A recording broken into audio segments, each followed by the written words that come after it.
sorry, that's for a Democrat show. Let me know when you're ready. Was an extremely great conservative commentator. We're tearing it up on Wednesday night. This is awesome. This will allow me to retort. Well, this is Jersey Joe for the Reaver of Common Sense show. I'm on shrmedia.com. Actually, I just totally screwed up. This show contains language that some viewers may find offensive. Listener discretion is advised. And now on to the show. And welcome to the Reaver of Common Sense. I am your host, Jersey Joe, and I'm here to make sense out of the senseless.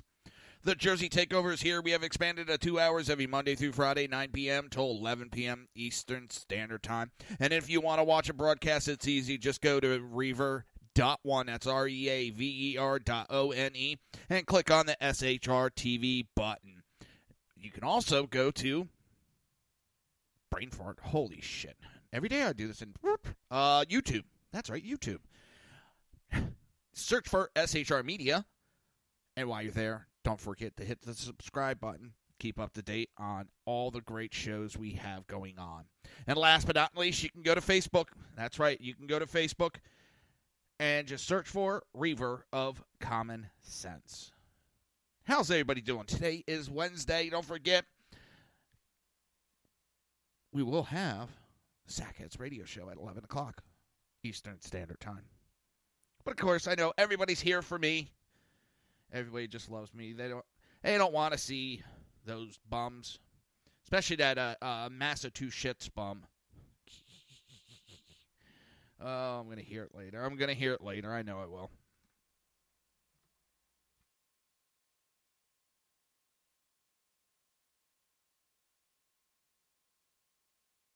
All right, just making sure that one's doing good. This is probably going to be the last day I got to check all this shit, too.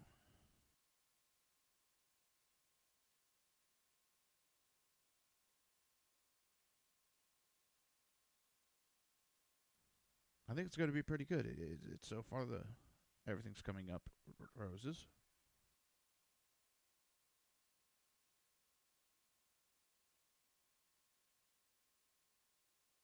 Of course, now I'm kind of in a dead spot in part of the video, so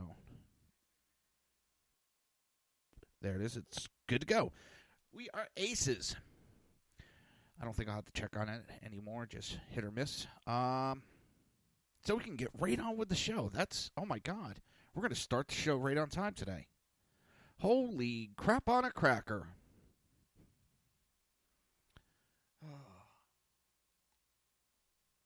So, Samantha Power, the former U.S. ambassador to the United Nations, was unmasking at such a rapid pace in the final months of the Obama administration that she averaged more than one request for every working day in 2016, and even sought information in the days leading up to President Trump's inauguration.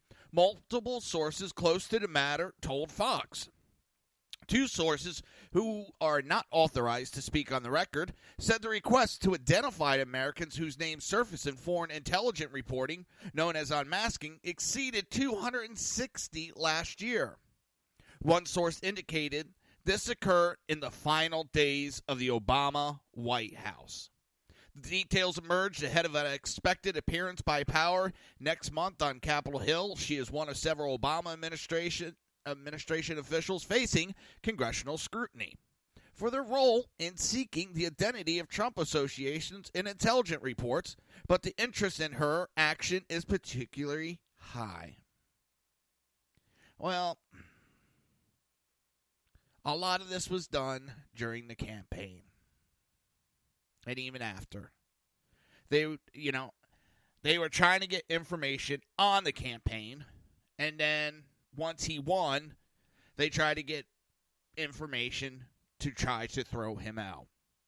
And if you notice, nothing is going on.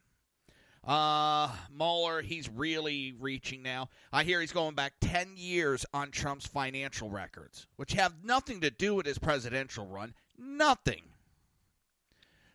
It's a huge fishing expedition that they're just trying to find something little in there.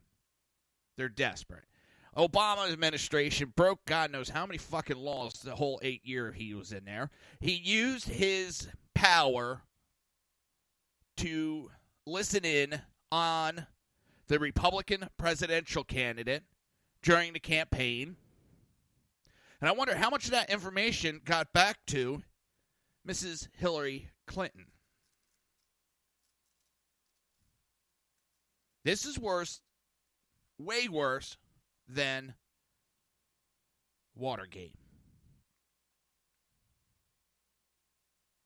This is our government spying on a political party with its own intelligence agencies.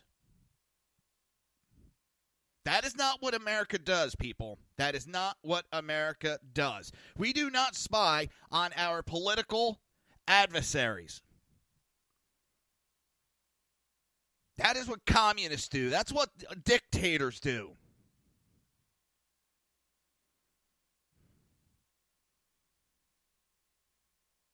And that's exactly what Obama and Hillary did. They tried spying on their political opponent. And nothing happened. So you tell me, they couldn't find anything while they were spying during the campaign. Tell me, why do they think they're going to find anything now?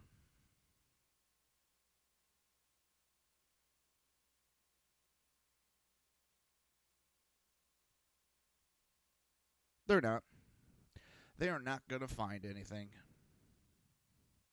It's an absolute shit show, what's going on and what I see going on in this country. It is an embarrassment to what I see going on.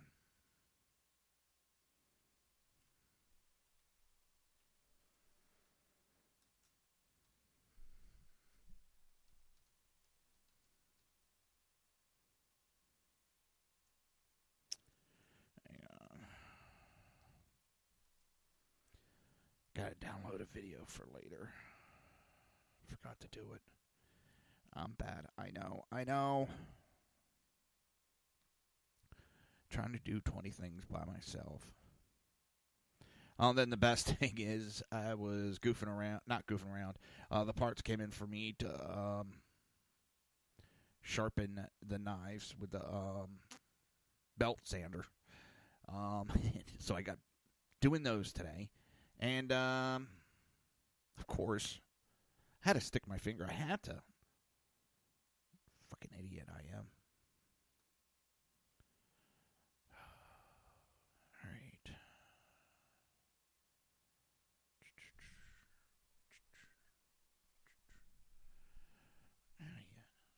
Cotton picking. It's disgusting. And the Democrats don't just try to ignore it. Now, if it was the other way around, holy shit, we would not hear the end of it. We'd still be hearing how, if it was a Republican president and a Republican won, I mean, how many investigations would we have at this point? I mean, seriously, we would have countless investigations right now. It's getting absolutely disgusting, repulsive, whatever words you want to use to describe it. It's there. And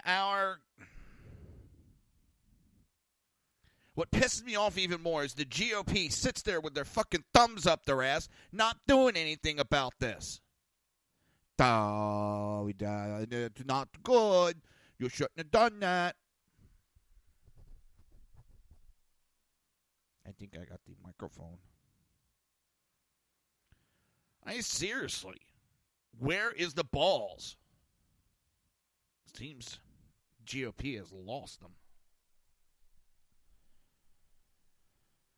Maybe they never had them. But in a July 27th letter, the Director of National Intelligence, Dan Coates, House Intelligence Committee Chairman Devin Nunes, said the committee had learned that one official whose position had no apparent intelligence-related function made hundreds of unmasking requests during the final year of the Obama administration. The official is widely reported to be Power. Now, why was the unmasking done if this person had no apparent intelligence-related function? Why did she need that? She didn't. She was doing it to pass along for political campaign reason.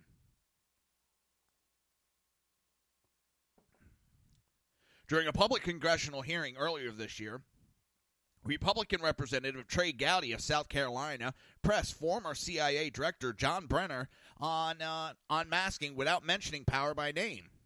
Gowdy, do you recall any U.S. ambassador asking that names be unmasked? Brennan, I don't know. Maybe it rings a vague bell, but I could not answer with any confidence.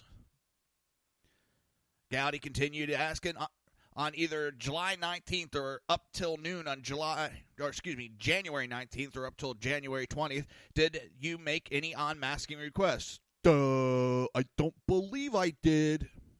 Gowdy went on questioning, so you did not make any request on that last day that you were employed? No, I was not in the agency on the last day I was employed.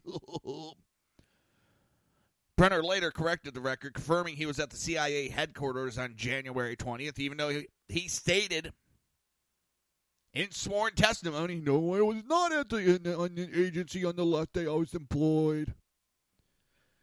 He says he went there to collect some final personal materials as well as to pay my last respects to a memorial wall, but I was there for a brief period of time and just to take care of some final things that were important to me, Brennan said.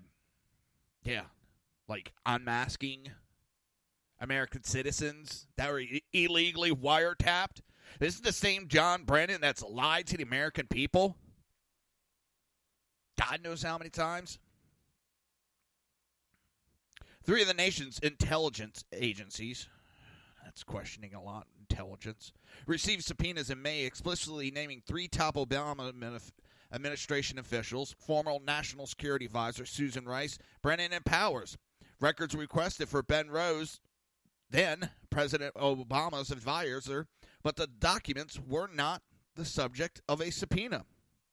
For a spokesman for Powers had no comment on the number or timing of her requests, but in a previous statement, her lawyer, David Pressman, emphasized that while serving as our permanent representative to the United Nations, Ambassador Powell was also a member of the National Security Council responsible for advising the president on the full range of threats confronting the United States.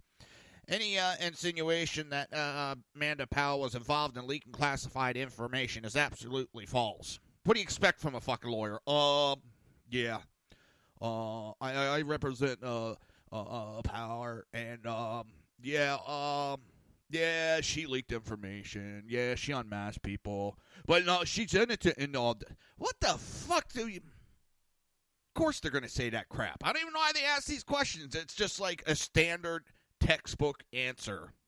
Wait a minute. Let me turn to answers for the public press. Hold on.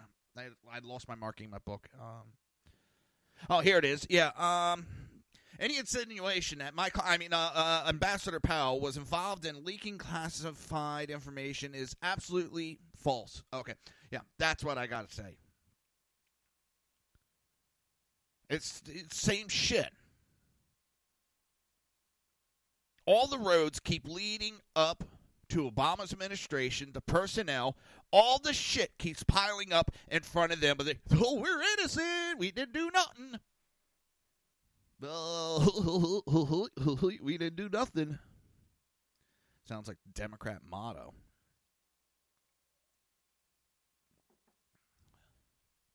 During congressional testimony since the unmasking controversy began, National Security Agency Director Admiral Mike Rogers has explained that unmasking is handled by intelligence community and independent review. We, the NSA, applied 2 criteria in response to the request. Number 1, you must make the request in writing. Ooh. Number 2, the request must be made on the basis of your official duty, not the fact that you just find this report really interesting and you're just curious, he said in June. It has to tie to your job. And finally, I said 2, but there's a third criteria, and is the basis of the request must be that you need this identity to understand the intelligence you're reading.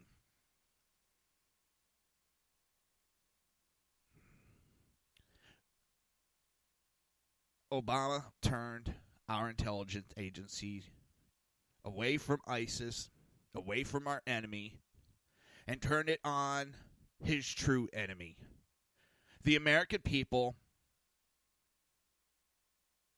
and at that time, Donald Trump.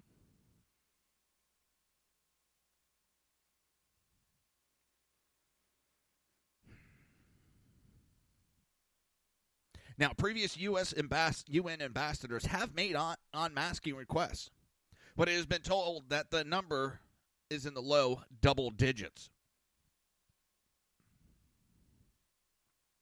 Powers has agreed to meet with the Senate and House Intelligence Committee as part of the Russian probe. She is expected before the House Committee in a private classified session in October. And what will we hear? I plead the fifth. I don't know. I don't remember. I don't know. I don't remember. I plead the fifth. It's funny how Democrats bitch when a Republican pleads the fifth or doesn't answer a question. But I've never once heard a fucking Democrat answer a question. Hell, Hillary Clinton. It was like 37 times in a 2-hour span that she didn't remember or couldn't answer or, didn't recall.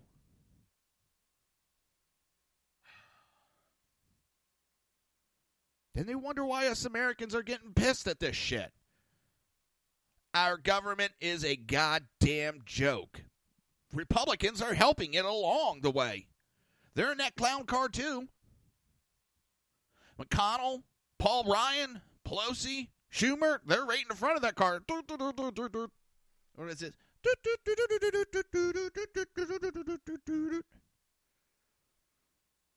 Congress is a goddamn joke right now. All they care about is trying to make political points with the people so that they can use it during election season. Hell, the Senate's going on vacation again. I think this summer they've gone on vacation like 4 times now. July 4th break, Labor Day break, anal seepage leakage day. They find more excuses to be at a session than in session. And then, we need more money. We need to be paid more. Work more. Work harder. That's the funny part is they sit there and bitch, we need to get paid more. Try doing your job first. Please, I wish I could do that at my job. Next to never show up, and when I do show up, just bitch and moan and not get anything done. Blame it on everybody else. Go home in a huff, and then demand that I deserve a raise. Can I please have that fucking job?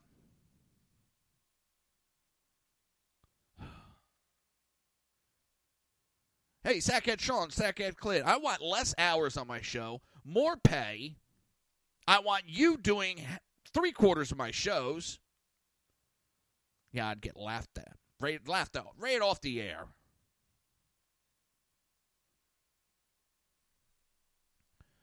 Pisses me off. Pisses me off. I've never seen our government this bad. And it's not just one party over the other. Both parties are fucking it up. Congress is Congress is like a monkey fucking a football right now. A greased football right now. Damn. They need to get their act together is what they need to do. Stop worrying about elections. If you do your job, elections fall right in place. You're listening to the Reaver of Common Sense right here on SHR Media and High Plains Pundit Radio. Why isn't that working? There we go. And we'll be right back.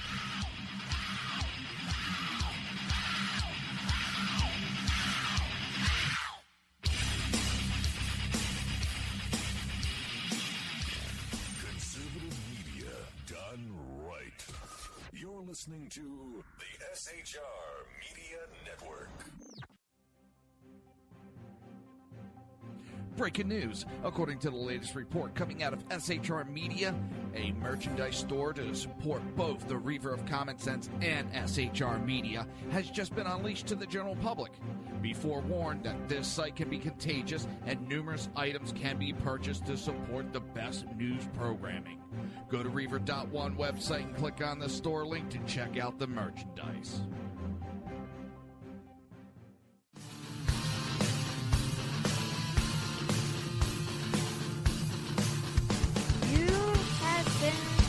Listening to Reaver of Common Sense, hosted by my dad, Jersey Joe.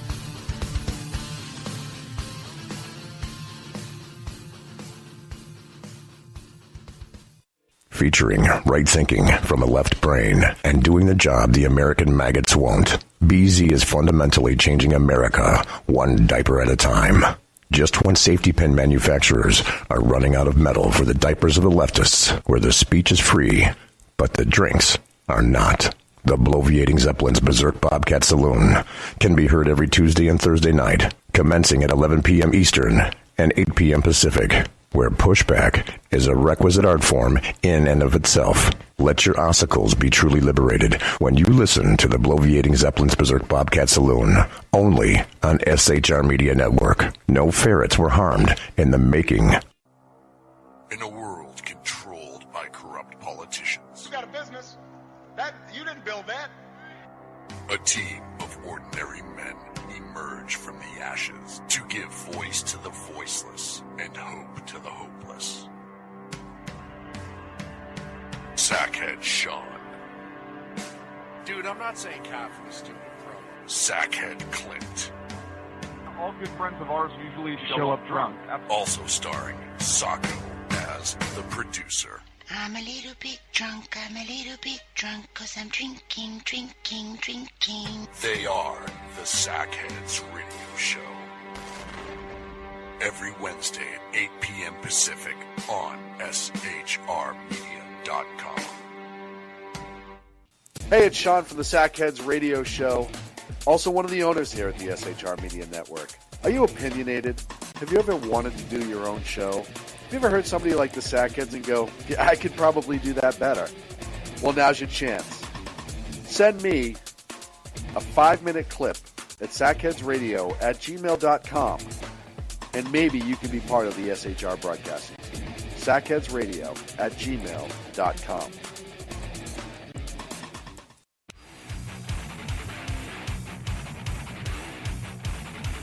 This is Jersey Joe, host of the Reaver of Common Sense, and you're listening to SHRmedia.com.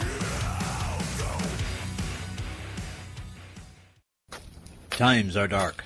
The people misled by corrupt politicians, lied to by establishment media, and deceived by the false messages of Islam.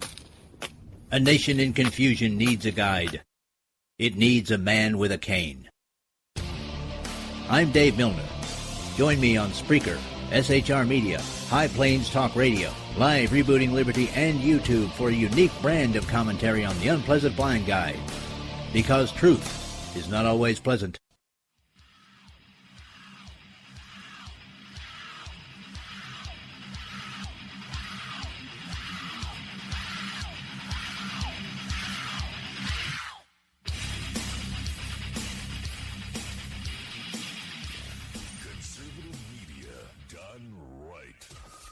Listening to the SHR Media Network.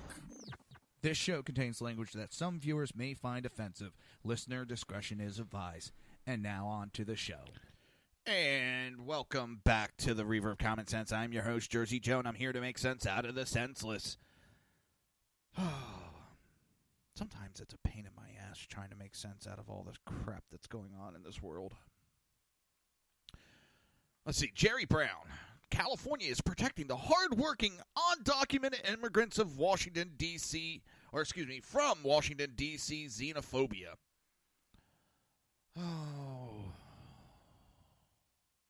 Can I bang my head against the wall? Please. It didn't. Let's see if there's actually a transcript or a clip of this. Let's see.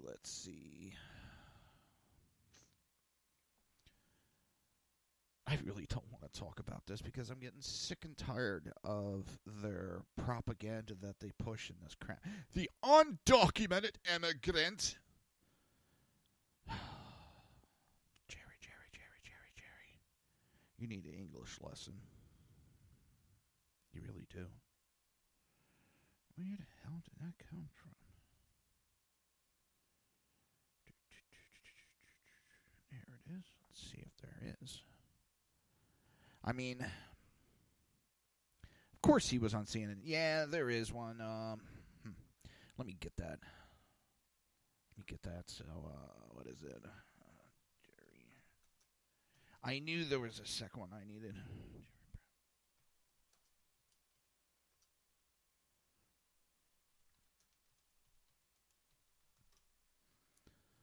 I knew it. It's a joke with the shit that they come up with. It really, I mean, but the punchline is not funny. It really isn't. Damn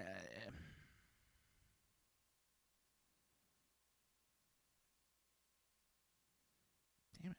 That's not it. All right. I'm going to have to go about this. Oh, how do I have to go about this?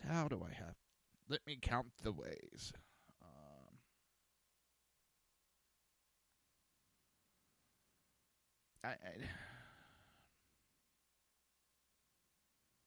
It's the same crap over and over again.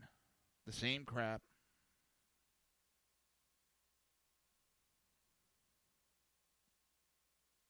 And it's really getting tiresome.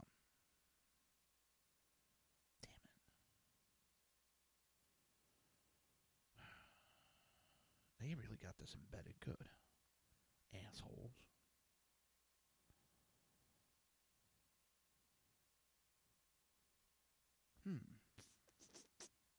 All right, I'm not going to be able to actually play, but I can play the audio from it. So we're going to play the audio. Give me 1 second. Ooh. That didn't sound good. All right, here's Jerry Brown talking to Jake Tapper on CNN's The Lead.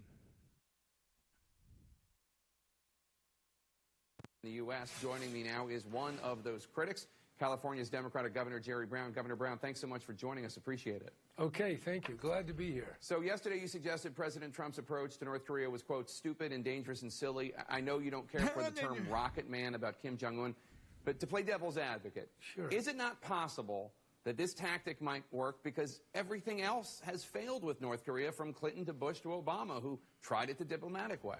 Yeah, if you believe in bluster and starting a bluster war with North Korea, which is what they do.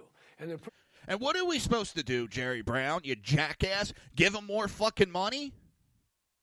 How about standing up to the little bully? How about standing up to him? That's right, California likes to run around crying about bullies. They don't know how to stand up to them. You loudmouth prick. I mean, you're just a mouthpiece. That's what. I'm out here bashing Trump. I don't see anybody else coming up with a solution. They're threatening a nuclear war on us and our allies. They're threatening EMPs on us. And we're supposed to go, oh, hi. Yeah. Let's talk. We've been talking for over 20 years. Let's talk some more. You fucking morons. Come on. And threats one after the other. So I think bluster is not the pathway of diplomacy or even statesmanship. Sure, these are real serious issues, no doubt about it. We've got to work closely with China and Russia and South Korea and Japan. But just noise and threats, we're going to kill every man, woman, and child in North Korea, that doesn't advance the ball. It just raises the temperature and the exchange of non-rational bluster back and forth. I don't think that's positive. Speaking of raising the temperature, you're at the UN General Assembly with other Democratic governors to participate in Climate Week. President Trump, we're told, aired his dissatisfaction with the Paris Climate Agreement during a meeting with the French president, saying that other countries, namely China, received a better deal than the United States. Is it not true that China let China set lower standards for itself than did the U.S.? Look, China is doing more than the U.S. right now. They're closing down coal plants. They're massively investing in solar and wind. Oh, Jerry Brown is smoking too much of that weed that's legal in his state. So this point that America got a bad deal is fake. It's more fake than any fake news my God. by President Trump. This agreement I'm going to come out here and just disagree with everything because I'm an asshole and I don't like Trump. Weather events. That's exactly what climate change is going to bring about. It may already... And it's already been said by the climate change scientists. We were wrong. I reported on it yesterday. It wasn't the deniers or any of that group. It was the climate change cultists themselves going, oh, the models are wrong. There's no warming. Oh, we got it wrong. And you still got assholes like this. The hurricanes are caused by global warming. You had a fuckface baseball player from the cocksucking Mets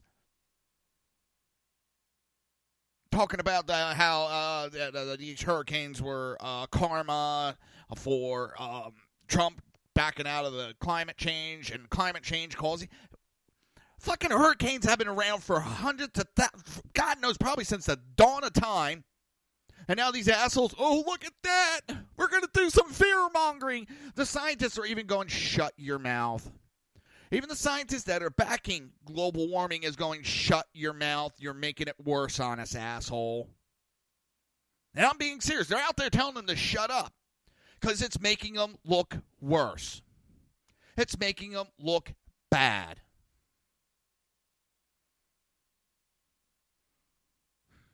Because they're out there blaming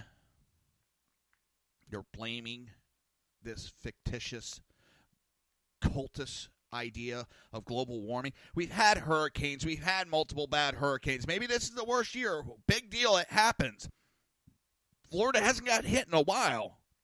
It goes in cycles, people. Weather is secular. And you have some high points, you have some low points. We didn't have a hurricane for a while. Now we might have a few hurricanes. Then we won't have a hurricane. I mean, it's not rocket science here. If an asshole like me can understand it. But no, this jackass wants to go out there and stir the pot, spread fear, spread propaganda. And then, no, fake news. You're on the fake news network, asshole. Going to bring about. It may already bringing them about. So, existential threat, climate change. That's what it is. It's irresponsible. It's blind. It's almost. I don't even know how he gets away with that. I have to call that fake news. Oh, I'm going to jump on the fake news and call everything fake news. In reference it's to fake climate news. change, this week you compared Trump supporters to cave dwellers. You said, quote, you should check out the derivation of Trumpite and troglodyte because they both refer to people who dwell in deep, dark caves. Are you really calling the nearly 63 million Trump voters cave dwellers? No, and if you saw your own words there, it was about Trumpite and troglodyte. It wasn't about the millions of voters who voted for Oh, now I'm going to backtrack. Which are right in California. No, the people who closely advise climate denial, advise bluster wars, advise stigmatizing. This coming from a fucking amoeba. He wants to talk about troglodyte. He's a fucking amoeba. Yeah, no, that's insulting amoebas. They got more brain cells than this bald-headed jackass. Call them cave dwellers because cave dwellers didn't have TV like that. But it is a blindness. Oh, it's a the cave dwellers didn't have TV, so no, I can't compare them to being cave dwellers. It generates the kind of disinformation that undermines democracy and doesn't build dialogue, which we desperately need in this country. Whoa. Asshole, we've been wanting to try to talk, and you keep shutting it down. Cocksuckers like you, Jerry Brown, keep shutting it down by allowing those violent groups to go into your state and beat people up. And you sit there and you don't do shit. Jerry Brown, you are the cause of half the problems in this country. You allow these illegals to come flooding into our country. You made a sanctuary state. You are breaking federal fucking law. And you want to have conversation. No, you don't. You want it your way. You're a child. You're a pestilent child that's not getting their way, and you're throwing a temper tantrum. And I'll even tell you more about it later because he's going to try to throw lawsuits because of the wall being put up in California. I'm going to make environmental lawsuits. The problem is federal law says they can exempt those requirements, you dumb, bald-headed prick. Oh, man, this guy's got me riled up. Oh. I don't even live in his dumb state. About some legislation that you have on your desk. Over the weekend, California passed a bill making the Golden State a sanctuary state. No, wait a minute. There's no word sanctuary.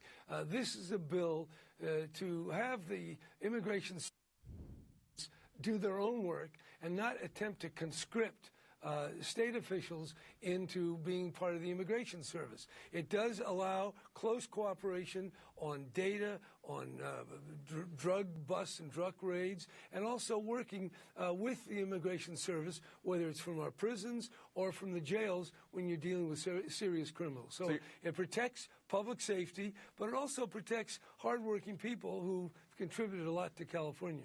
Hardworking people who are undocumented immigrants. Yeah. By the way, who broke the law?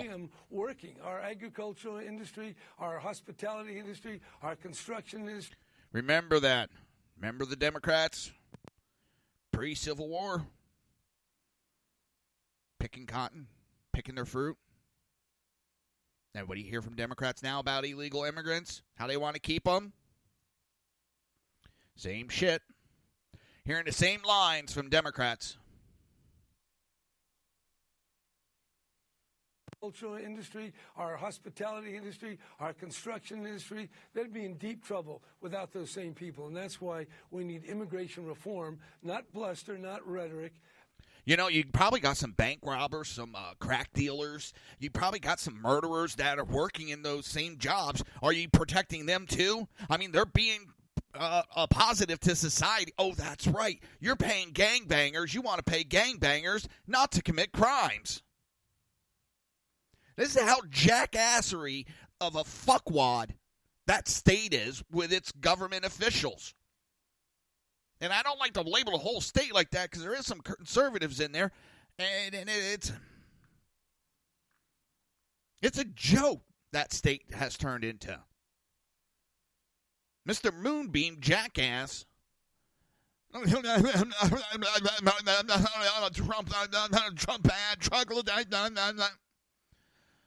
my God. Oh, this guy's got my blood pressure going boom, boom, boom, boom, boom, boom.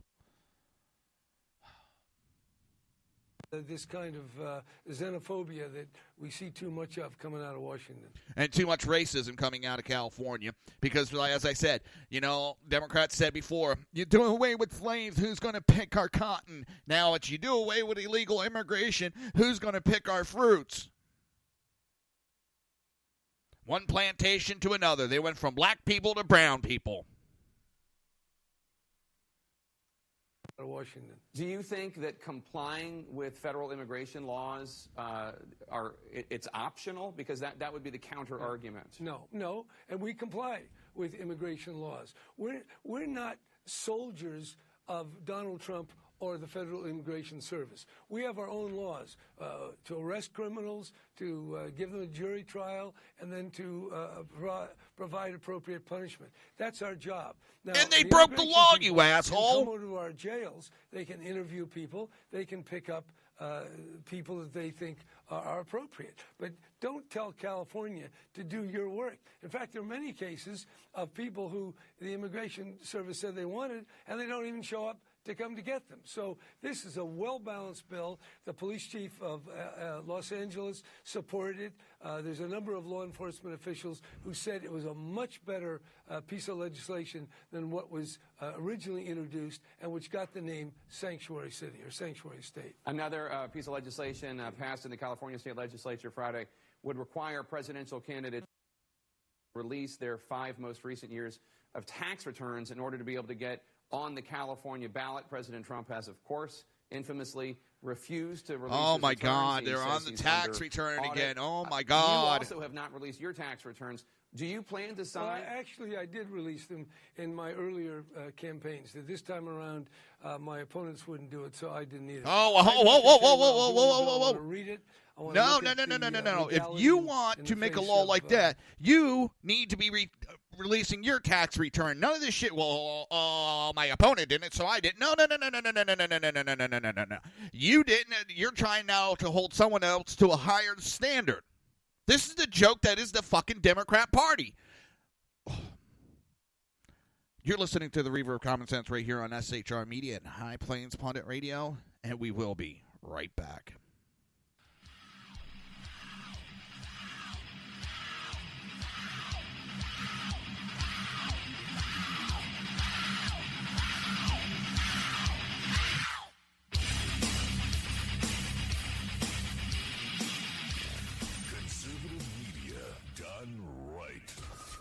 Listening to the SHR Media Network. Breaking news. According to the latest report coming out of SHR Media, a merchandise store to support both the Reaver of Common Sense and SHR Media has just been unleashed to the general public. Be forewarned that this site can be contagious and numerous items can be purchased to support the best news programming. Go to Reaver.one website and click on the store link to check out the merchandise.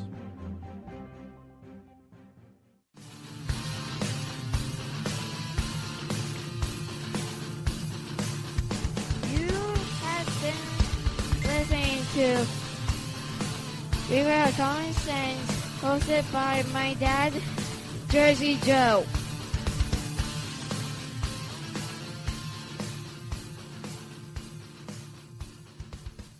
Featuring right thinking from a left brain and doing the job the American maggots won't. BZ is fundamentally changing America one diaper at a time.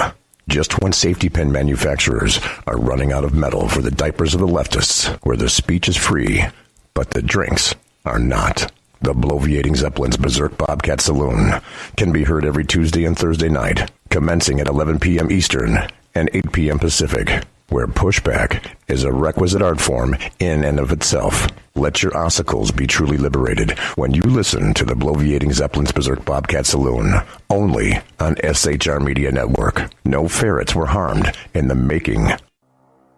In a world controlled by corrupt politicians. You got a business. That you didn't build that.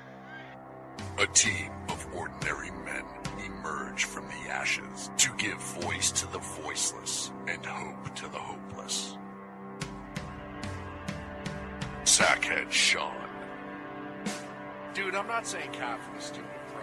Sackhead Clint. All good friends of ours usually show up drunk. Also starring Sacco as the producer.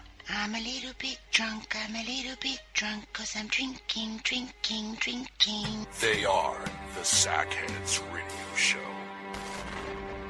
Every Wednesday at 8 p.m. Pacific on SHRmedia.com. Hey, it's Sean from the Sackheads Radio Show, also one of the owners here at the SHR Media Network. Are you opinionated? Have you ever wanted to do your own show? Have you ever heard somebody like the Sackheads and go, yeah, I could probably do that better? Well, now's your chance. Send me a 5-minute clip at sackheadsradio@gmail.com, and maybe you can be part of the SHR broadcasting team. sackheadsradio@gmail.com.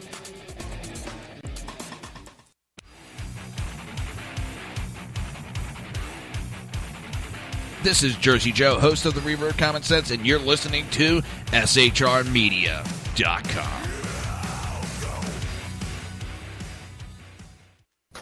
Times are dark. The people misled by corrupt politicians, lied to by establishment media, and deceived by the false messages of Islam. A nation in confusion needs a guide. It needs a man with a cane. I'm Dave Milner. Join me on Spreaker, SHR Media, High Plains Talk Radio, Live Rebooting Liberty, and YouTube for a unique brand of commentary on the unpleasant blind guide. Because truth is not always pleasant.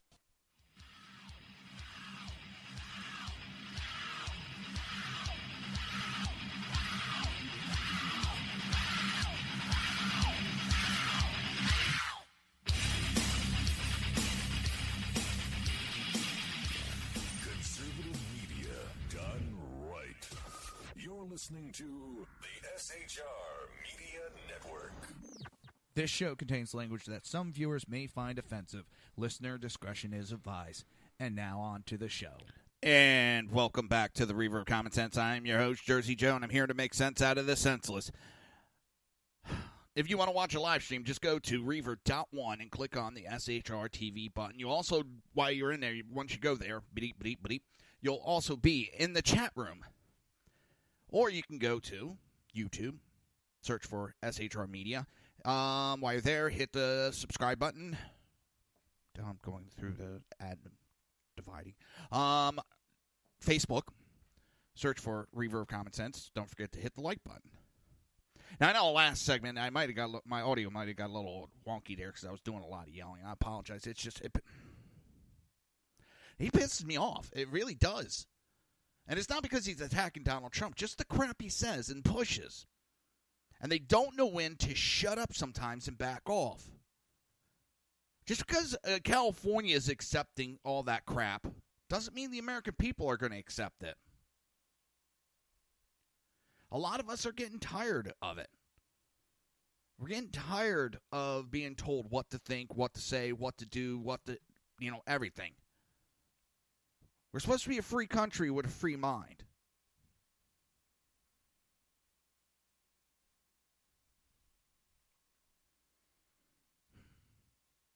I mean, it's... Jenna, like I was saying, I was screaming, so I was yelling pretty bad, and it pisses me off. This climate change bullshit. And they trying to push this, and I'm getting tired of hearing about these hurricanes. You know what? Fuck you. My life was in danger.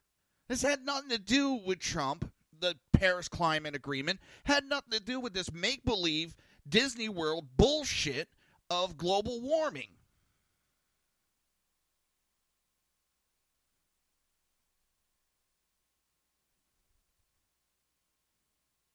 It had to do with we have hurricanes. People lost their lives.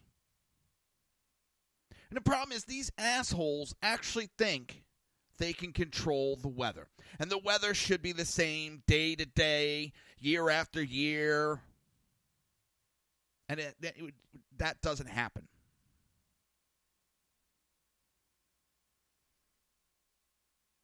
I mean, I've heard out of that jackass, we can prove it, we can prove it in global warming. There was no rain in California. We had droughts, and now there's rain, and we have floods. Really, you jackass.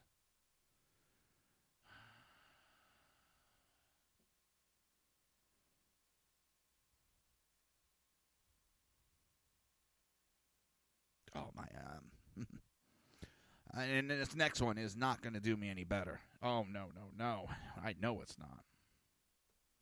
Maxine Waters, this woman, she literally needs help. She needs professional help. I think she might be the worst of the worst.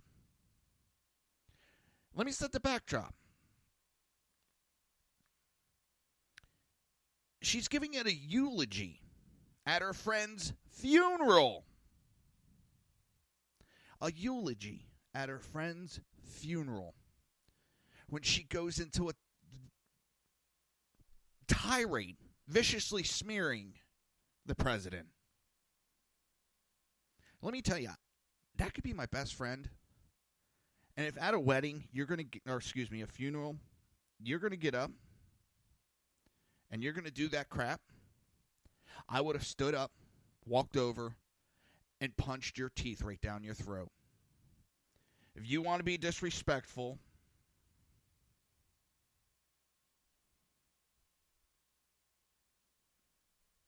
I'm going to treat you with the same type of respect that you give. So I'm going to play the clip. This is crazy Congresswoman Maxine Waters going off during a eulogy at her friend's funeral.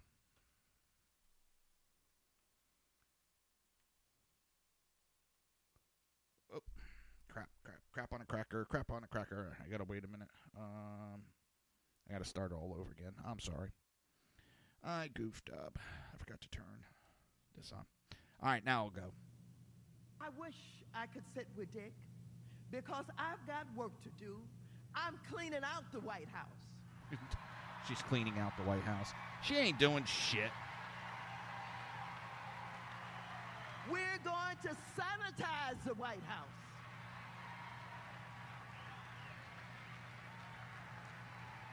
We're not going to take what is happening in this country. Haven't you taken enough? Yeah, 8 years of Obama. And then comes along this person. This person who does not respect you. This dishonorable human being who cheats everybody. This dishonorable human being who will lie at the drop of a hat.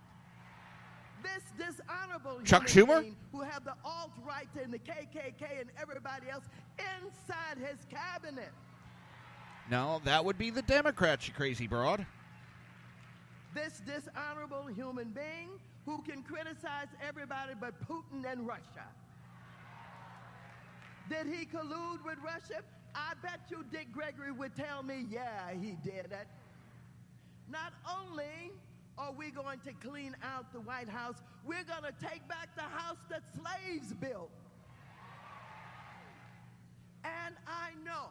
This is all at a funeral. Get very upset. Some get afraid when I say impeachment.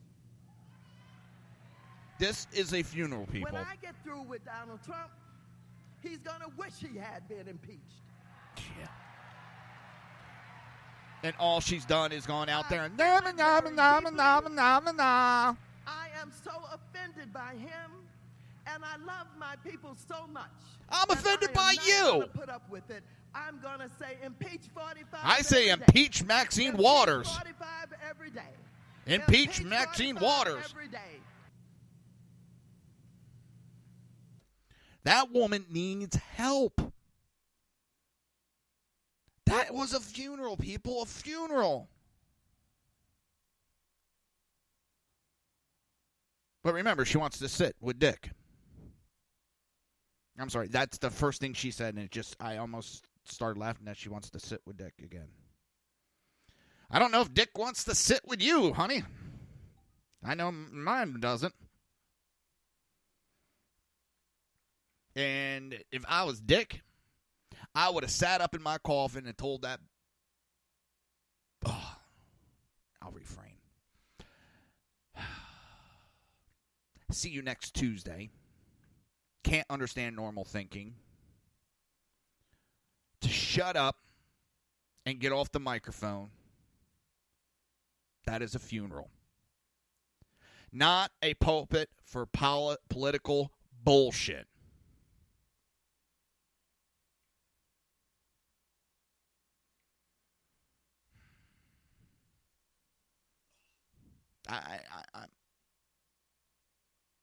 I'm amazed.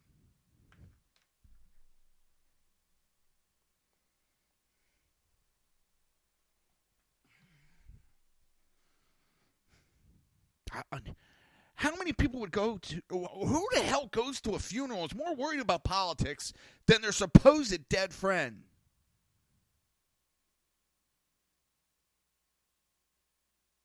The woman needs help. But then again, it's California, people.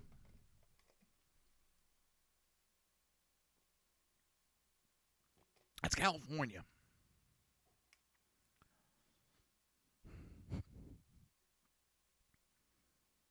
It's...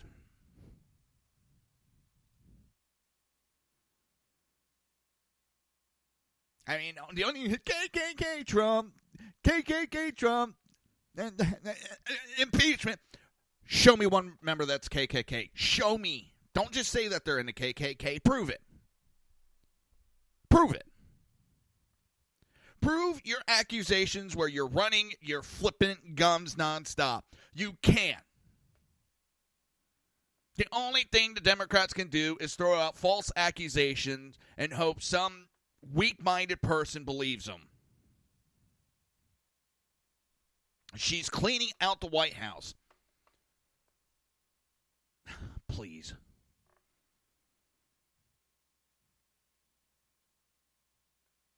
I wish they would clean the cobwebs out between the ears.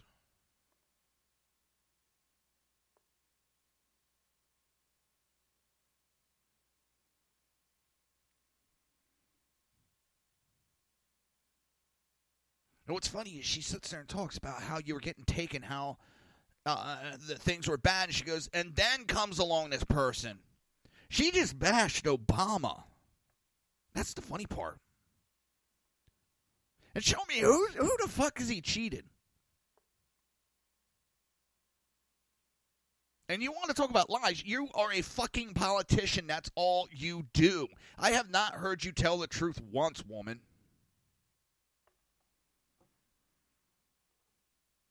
I have never heard that woman tell the truth. And when I get through with you, Donald Trump, he's going to wish he had been impeached. Yeah, because guess what? You don't have the numbers. And it's an uphill battle that right now doesn't look too good for you that you're going to overtake the House. I'm not saying you can't, but I've been hearing for how many years now how they were going to retake the House. Pelosi's been saying that. I think at the point they've said it so many times they actually believe it. Without doing what has changed in the Democrat Party? What have you done to change your downward spiral? What have you done? Nothing. You have no message. All you have, Donald Trump is a bad man. Bad man. That's all you have. We make things better. Yeah, we'll give you jobs. Well, if you can get us jobs, and you have all these ideas for creating an economy and creating jobs, please tell me where the fuck those ideas were for the past 8 years. Where was your concern for us the last 8 years? You acknowledge now things are that bad, but for 8 years you lied to us telling how great it is. Now you admit how bad it is. And you want us to believe you? But again, if you have all these ideas, where were they 8 years ago? Over the last 8 years. Why couldn't you have implemented all that? And you got the Republicans. And Republicans had nothing to do with it. The fact is, you don't have shit. You think by telling people, we got an idea and we're going to better jobs, better economy, Papa John's, the Democrat Party. Slogans don't win elections. Well, I can't say that because hope and change got Obama. After he was elected, I was just hoping I had change in my pocket.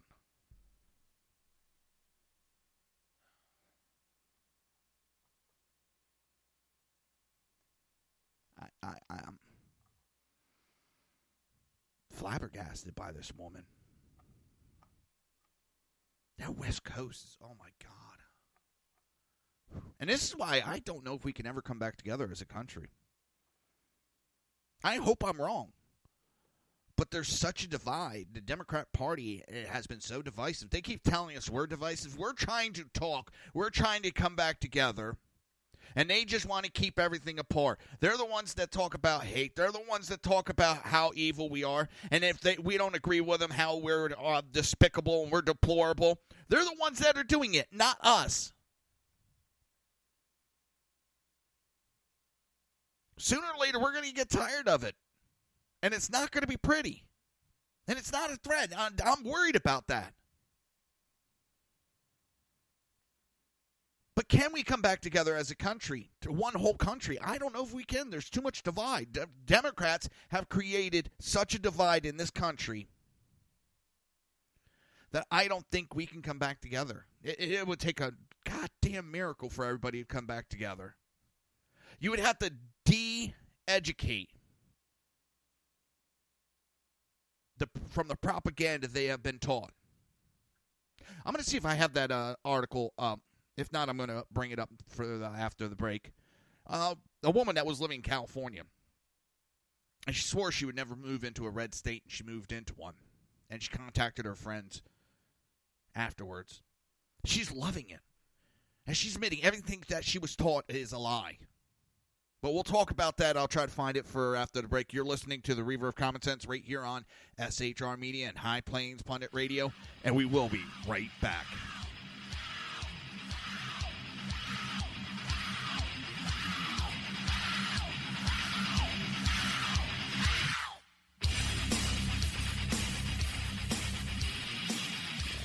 Conservative media done right. You're listening to the SHR Media Network. Breaking news. According to the latest report coming out of SHR Media, a merchandise store to support both the Reaver of Common Sense and SHR Media has just been unleashed to the general public. Be forewarned that this site can be contagious and numerous items can be purchased to support the best news programming. Go to Reaver.one website and click on the store link to check out the merchandise.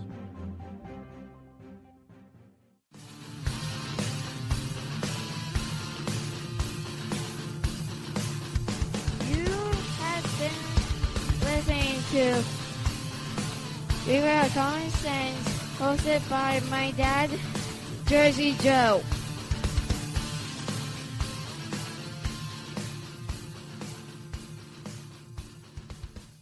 Featuring right thinking from a left brain and doing the job the American maggots won't. BZ is fundamentally changing America, one diaper at a time. Just when safety pin manufacturers are running out of metal for the diapers of the leftists, where the speech is free, but the drinks are not.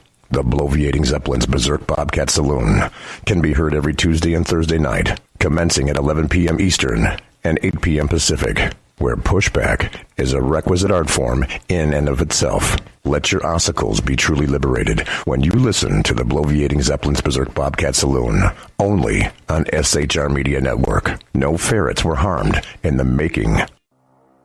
In a world controlled by corrupt politicians, You got a business. That you didn't build that. a team of ordinary men emerge from the ashes to give voice to the voiceless and hope to the hopeless. Sackhead Sean, Dude, I'm not saying half of the stupid program. Sackhead Clint, All good friends of ours usually show up drunk.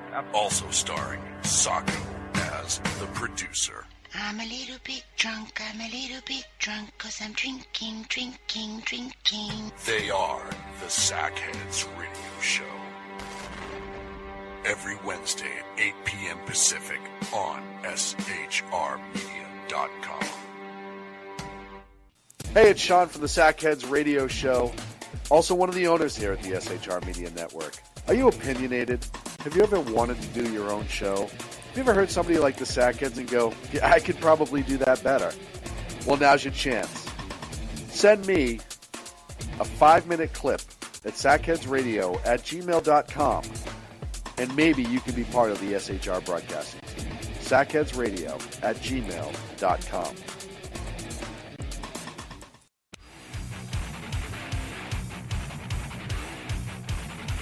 This is Jersey Joe, host of the Reaver of Common Sense, and you're listening to SHRmedia.com.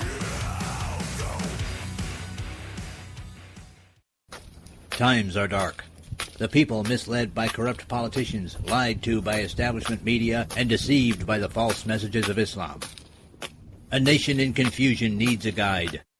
It needs a man with a cane. I'm Dave Milner. Join me on Spreaker, SHR Media, High Plains Talk Radio, Live Rebooting Liberty, and YouTube for a unique brand of commentary on the unpleasant blind guide. Because truth is not always pleasant.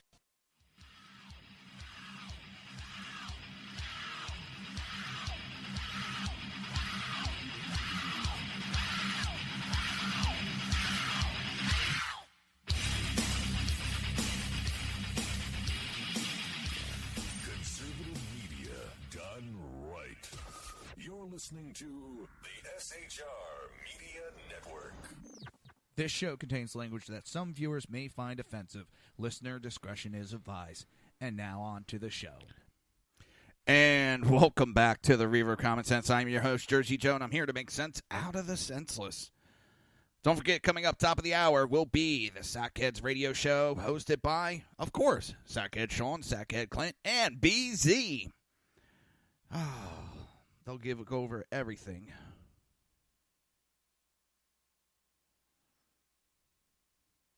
Oh, that's weird.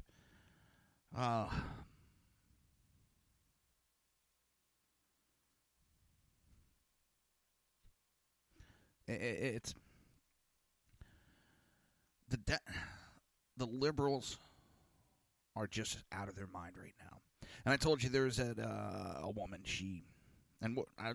Let me just jump right into the article.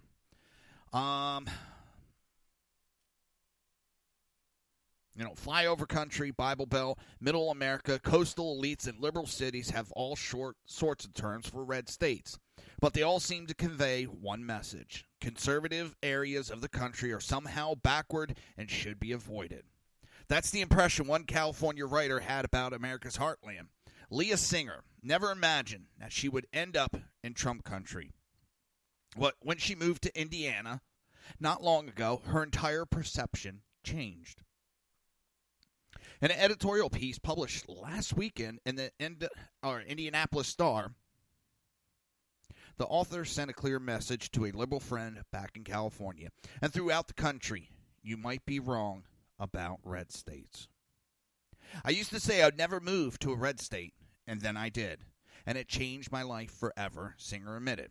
As a California girl, the writer explained that the left-leaning West Coast sees itself as a bastion of diversity. But Singer hinted that it was less of a paradise for anybody who didn't parrot the liberal talking points. She goes on to say, I was raised in California, where we like to believe diversity is applauded and opportunities abound. In many ways, California's blue state bubble can be a very safe place to live if you subscribe to the popular liberal politics. In other words, it was diversive only if you thought and talked the same as everyone else, which kind of defeats the point. Regardless, Singer was a bit apprehensive about starting her new life in a conservative region. Over and over, I was questioned about why I would ever leave the Golden State for a flyover red state. This phrase alone troubled me, and the implied perception that one flies over the Midwest just to get to the East or West Coast home, she stated. Like sheltered people naively asking about a faraway land they've only vaguely heard about, the writer's West Coast friends had a lot of curiosities about how things were in America's heartland. As I settled into my life in the Midwest, I heard the same assumptive question. Did everyone you know vote for Trump? Are there African Americans, Jewish, Asian, LGBTQ people in Indiana? Do people make fun of you for listening to NPR? Singer recalled. The coastal transplant quickly realized that her past impression of conservative America was nowhere near the reality. As I got to know my new Midwest home, I realized how living in a bubble and subscribing to the middle America stereotype is truly damaging to this country, she explained. Never does one ask how the Indiana public school provide many opportunities that have been cut from California's public school because of one budget crisis after another. Never does one ask about low cost of living that is allowing us to pay off the mountain of debt we incurred in California. And never does one ask about my fellow community members who are running successful business, enriching the city's art and making a difference for local environments. Hey, Kara. She noticed something that enlightened coastal liberals often ignore. Places such as California may not be as truly diverse as they pretend to be. Southern California is diverse racially and religiously. It really is not with respect to class or working poor, the writer revealed. This is especially the case in San Diego, where it becomes more difficult for middle-class families to own a home or afford rent, with 41% of home ownership and 57% of renters spending 30% or more of income on housing, all while incomes stay stagnant, according to the San Diego Regional Chamber of Commerce. In the end, Singer's positive experience with the Midwest helped her realize that many coastal elites purposely bury their heads in the sand when it comes to real diversity within the United States. How many of these people travel within their own country to get to know the others? Why travel the globe but not make an effort to get to know your Midwest neighbors, the author asked. Living in Indiana, I now have an understanding of America that I did not before. I wish more people living outside the middle took the time to get to know others living in a few states away. I did it. I'm a better person because of it, she concluded. She may not completely realize it, but Singer has stumbled upon an important fact. Liberal obsession with diversity often shuns true multiculturalism, a variety of opinions, thoughts, and political stance, and instead focuses on the feel-good category of irrelevant traits like skin color. In many of the more important ways, conservative areas of the country are advancing while liberal neighborhoods face major problems. Thankfully, people like Singer are having their eyes open once they actually escape their bubble, and they are realizing what conservatives have known for decades. Small-time America might be onto something after all. Now, and that hits it right on the head. Because what don't you hear from conservatives? Well, do we have an equal amount of blacks? Do we have an equal amount of Latinos? Do we have an equal amount of Asians? Do we have an equal amount of LGBTs in this? Oh, no, well, we're going to have to kick your white ass out of here. No, we just get together with everybody. We don't care what nationality. You're an American. Come, sit. Let's have fun. Oh, you're a Democrat? So what? Come sit. It is the ones that are pushing this multiculturalism that has a tendency to push away multiculturalism. And you see it all the time.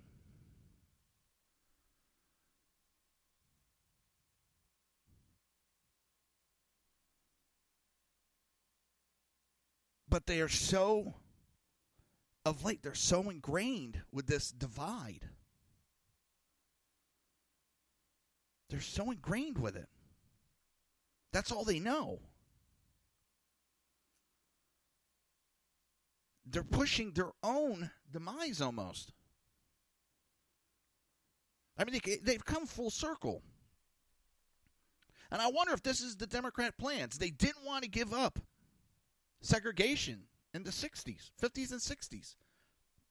Democrats were pissed about that.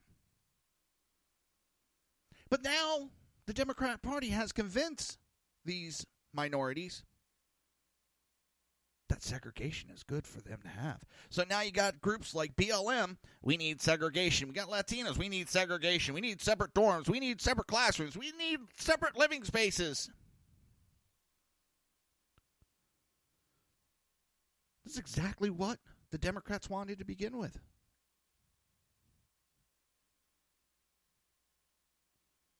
They've pushed this kumbaya, everybody get together, but they pushed it to a point where it's pushing everybody apart.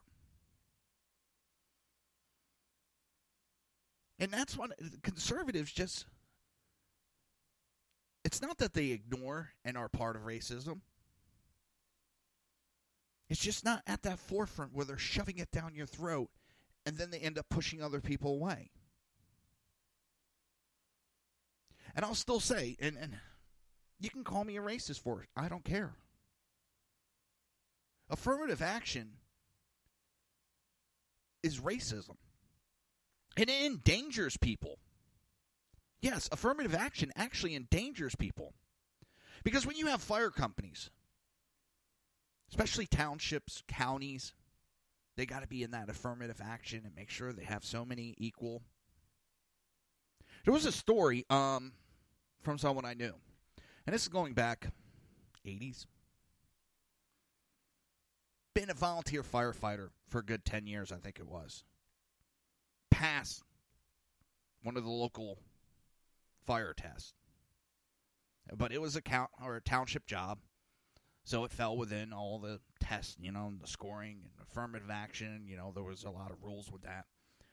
And then he went down, he talked to the chief, and he knew the chief. one of his relatives and other friends were already on the department, and the chief was going, "You got the job. Don't worry about it. You're going to start academy. I want you to go down, get your bunker gear now." And he turned around and he goes, "No, I haven't got the official letter yet. I don't want to jinx myself." And the chief's like, "Nope, I'm telling you, I made the decision. You have the job. You scored high enough. Now go get your gear." And again, he said, he said he had a bad feeling. No sooner does he get home than the phone rings. And it was the township calling down in, the administration. "We want to let you know that we're not going to be hiring you. We haven't hired enough African Americans at this time, so your position is going to an African American." And he was like, and it ends up this guy probably never even saw the inside of a fire truck in his whole life. Not because he's black. He just never volunteered. He had no experience. So they turned down a guy with 10 years experience because he was white. Because affirmative action. Isn't that racism when you pick someone over another because the color of their skin? But it's okay when you exclude a white person?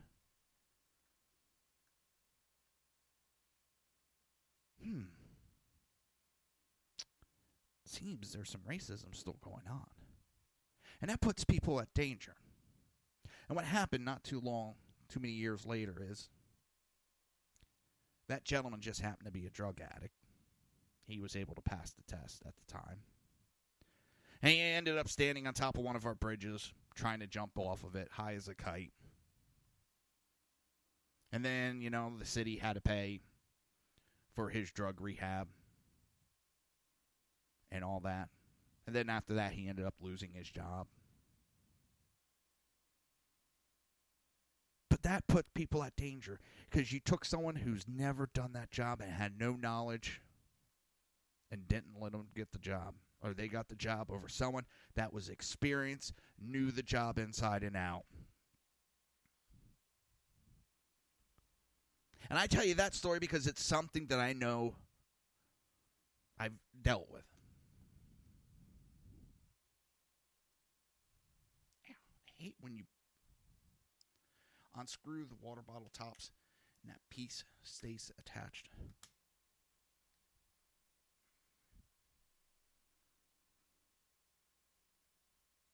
And that's the Democrat. They just keep pushing that. Maybe I wasn't around, so I'm going to make an educated guess here that affirmative action was needed at one point in the history of this world, or this country, I should say.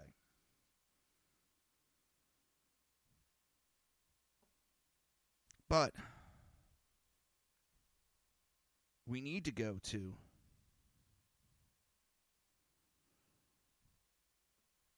back to whoever's the best person for the job, not the best color. That's ridiculous. And we need to get these people to stop. And there's people that won't talk to you. "Oh, you're a conservative." Oh. And they look down on you.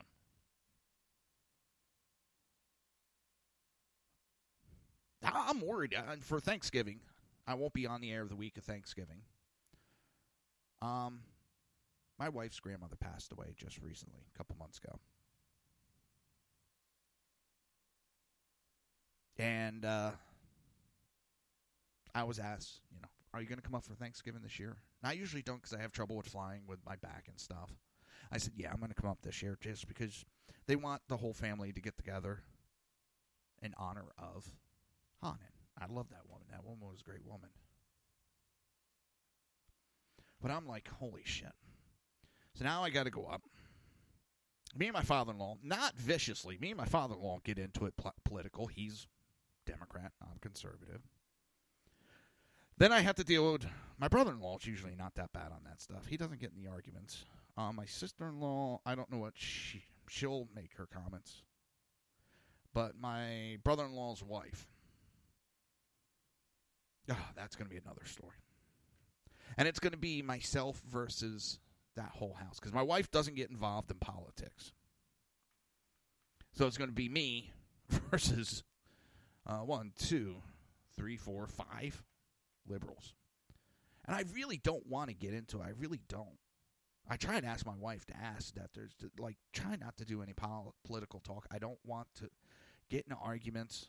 I don't want the little snide. And my wife's like, I'm just going to tell him. You make the comments. He's going to open his mouth. I'm like, I want to be nice this trip. I do. I want a nice trip. But at the same time, I don't want to keep my mouth shut either. That's not me.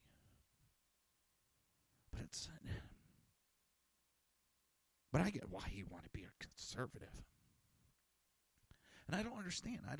Because I was talking to my father-in-law the one time, and he thinks he was a successful lawyer. He was a great lawyer. I have high respect. He would turn down those bullshit cases. And he knew they were bullshit. He knew he could make money off of them, but he would turn them down because he didn't see the merit in them. So I give him credit within that.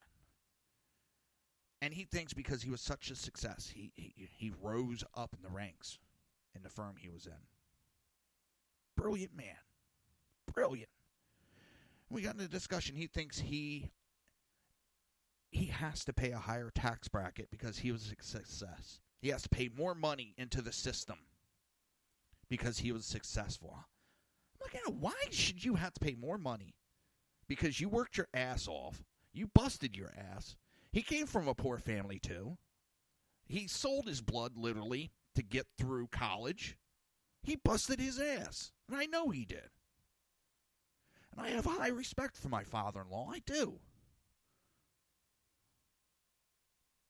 But that doesn't mean that he deserves to pay a higher tax bracket so it can be given to people of lesser value. I don't understand that thinking. I don't. But that one we can have the conversation like I told him. You worked your ass off. You deserve it. You don't deserve to be held to a higher tax bracket. Just everybody pay the same tax bracket. Boom. You all pay equal. No, you won't pay equal. It's not fair. Why is that fair? If I pay 7%, you pay 7%. Well, people like Donald Trump won't pay their equal amount. Well, if they pay 7%, no, they're not paying it equal. Yeah, they will be. 7% is 7% across the board. Do away with tax write-offs, all that. Just everybody pays an equal amount. There is no doing taxes at the end of the year. None of that. No write-offs, no loopholes. 7%. That's it. And if you want to put it, okay, people underneath $18,000 a year don't pay any tax, federal taxes. Okay, all right. I can understand. But just do a flat rate. Then everybody's paying equal amount. That's all there is to it. All right.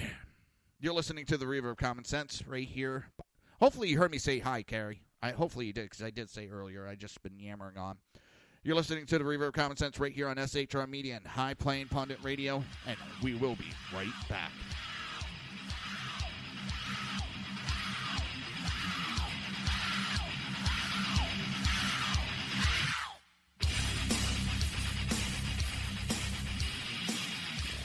Conservative media done right.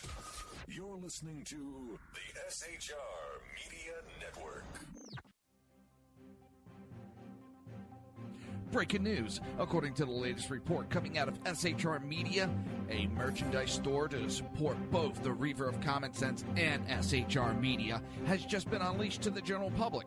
Be forewarned that this site can be contagious and numerous items can be purchased to support the best news programming. Go to Reaver.one website and click on the store link to check out the merchandise.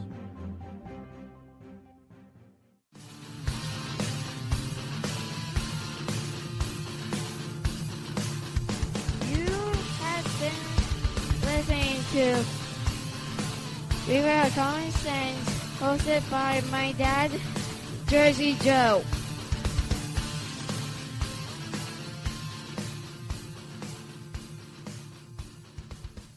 Featuring right thinking from a left brain and doing the job the American maggots won't. BZ is fundamentally changing America, one diaper at a time.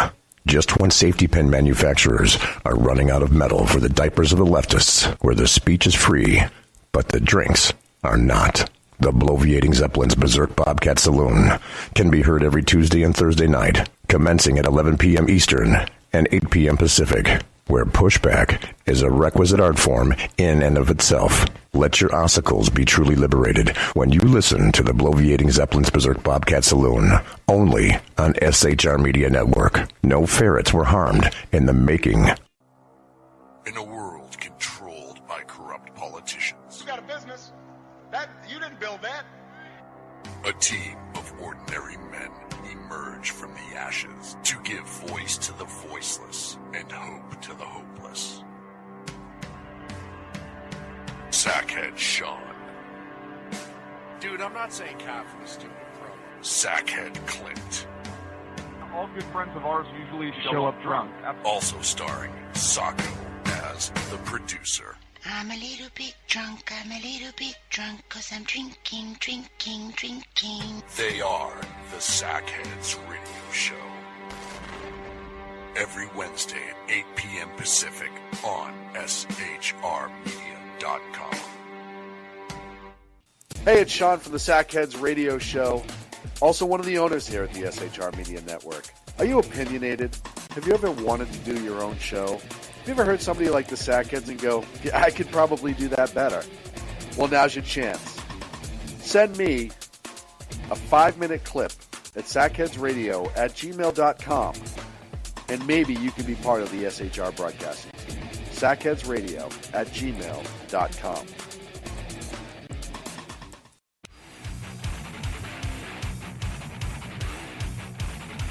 This is Jersey Joe, host of the Reaver of Common Sense, and you're listening to shrmedia.com.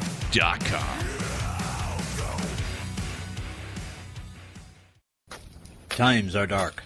The people misled by corrupt politicians, lied to by establishment media, and deceived by the false messages of Islam. A nation in confusion needs a guide. It needs a man with a cane. I'm Dave Milner.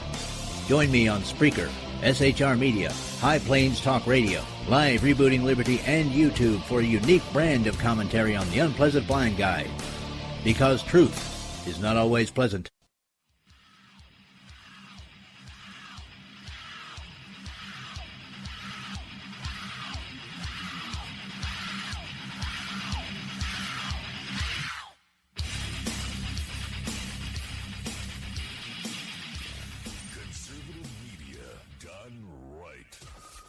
Listening to the SHR Media Network. This show contains language that some viewers may find offensive. Listener discretion is advised. And now on to the show. And welcome back to the Reaver of Common Sense. I am your host, Jersey Joe. I'm reading through a friend's Facebook, and these people are pissing me off. There was a dude on TV today whose in-laws live in South Korea.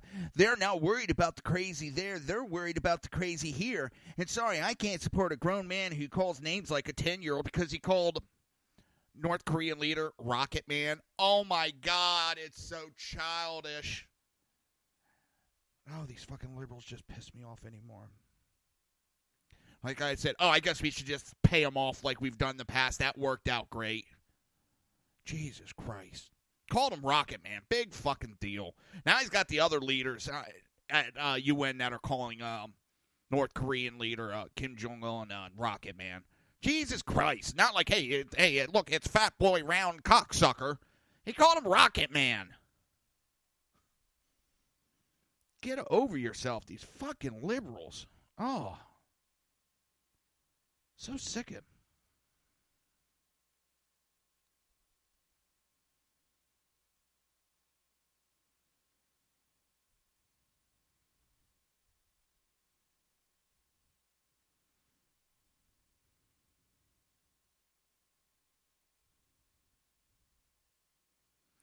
I mean, this is a joke. Common sense is overrated.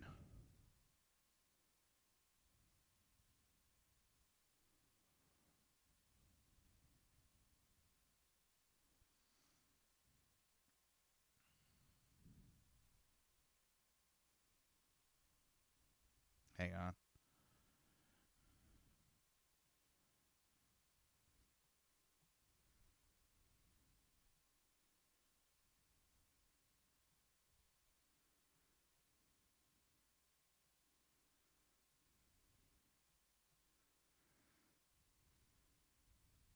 It just...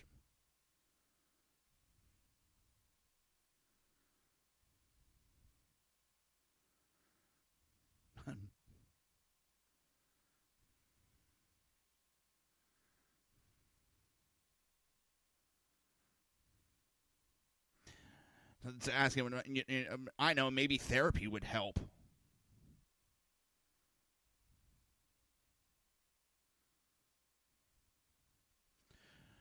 You know what? I'll take common sense over overthinking any day of the week. Any day of the week.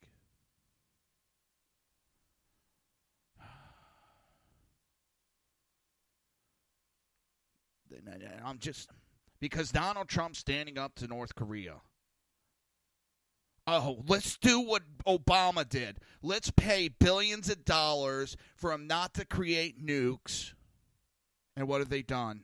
They created nukes. Let's do what Bush did and pay him millions of dollars not to create nukes. Oh, look what they did. They created nukes. Let's do what Clinton did. We've tried diplomacy. Try standing up to the little dictator. Or as I said, my daughter's going over a project, and I gotta watch what I say. And she's going over, countries and the different dictators and monarchies and democracies. I was like, did you just say dictator? And my wife just looked at me and goes, shut up. Daughter's looking at me and goes, what's that? I'm like, oh, I'm going to shut up. I'm going to shut up.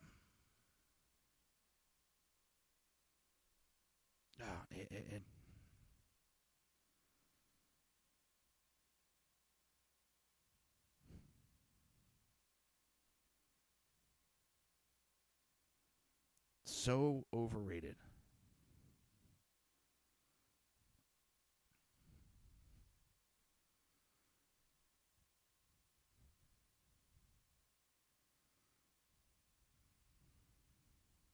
Yeah, one last thing.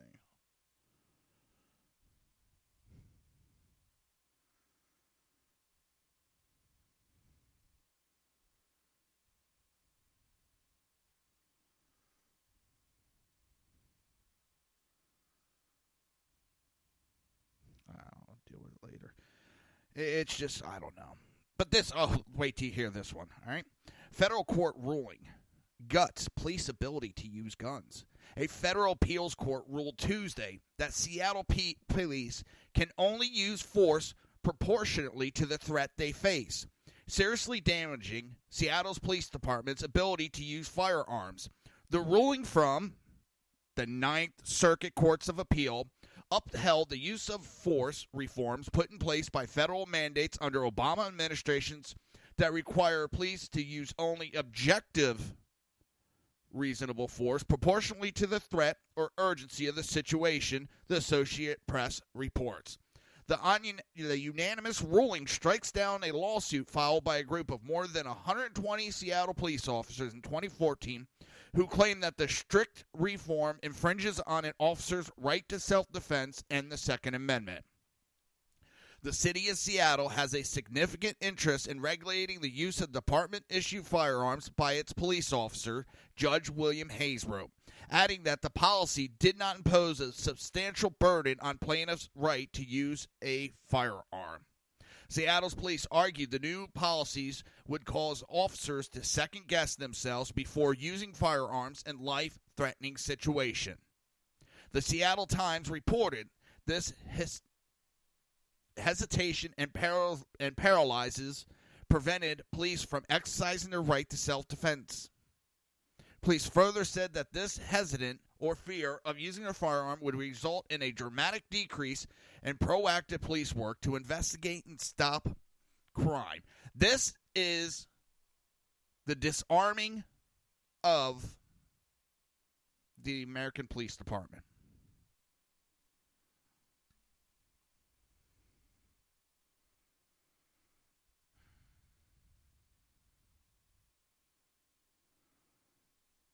The lawsuit named former Attorney General Eric Holder, who led the Department of Justice when it mandated Seattle's reform, as a defendant. City Attorney Pete Holmes praised the court's decision to rule against the police, claiming that the policy has already resulted in a 60% drop in use of force incidents this year, according to Seattle Met. On behalf of the city, I welcome this confirmation that constitutional policing and officer safety go hand in hand. I want to see this one go to the Supreme Court. I'm getting fucking tired of Ninth Circuit Court.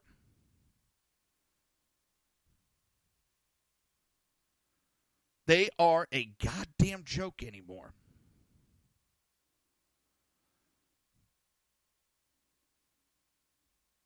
They're more worried about feelings than safety.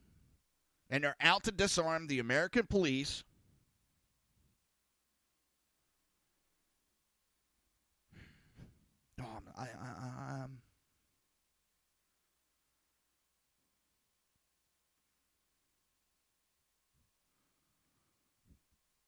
Drives me up a wall.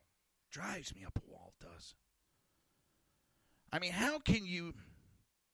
That's a slap in the police face. If I was the police department, I would walk off. I'd walk the fuck off and go find another a district that backs their cops and not tries to deball them.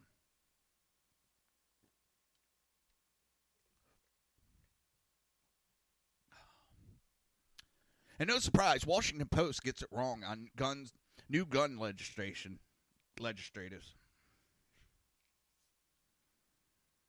And law-abiding gun owners are tired of reading articles from elitist writers who want nothing more than to eliminate gun ownership in America.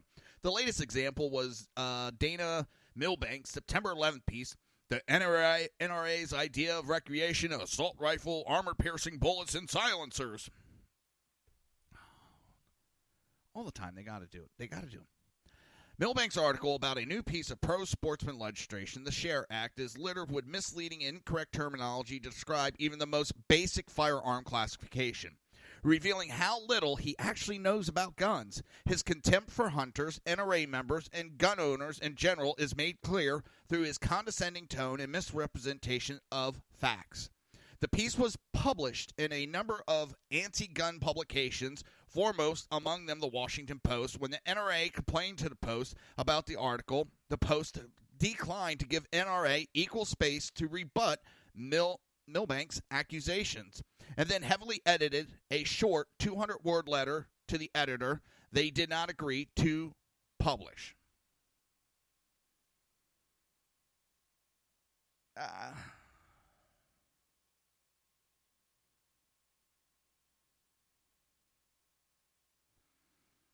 The SHARE Act is an important bill that will both protect and expand the rights of hunters and sportsmen.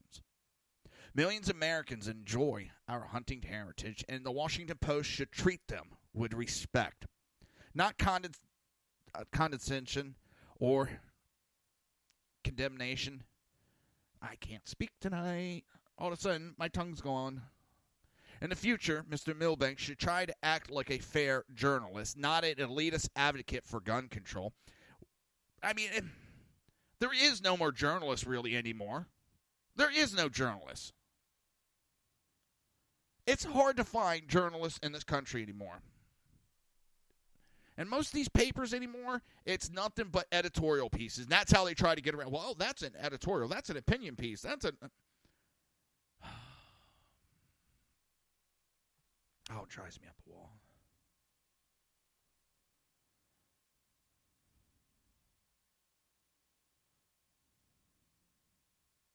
Hang on.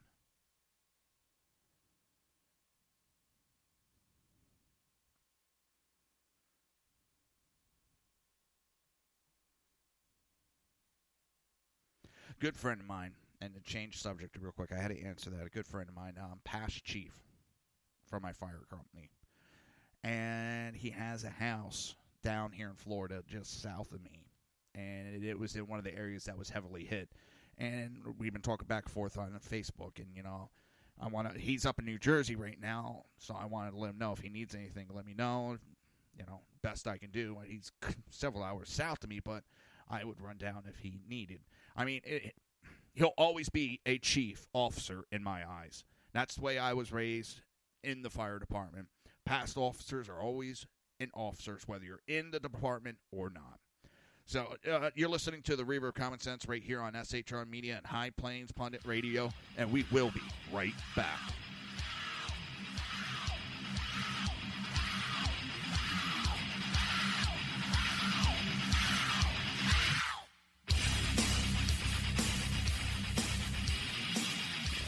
Conservative media done right. You're listening to the SHR Media Network.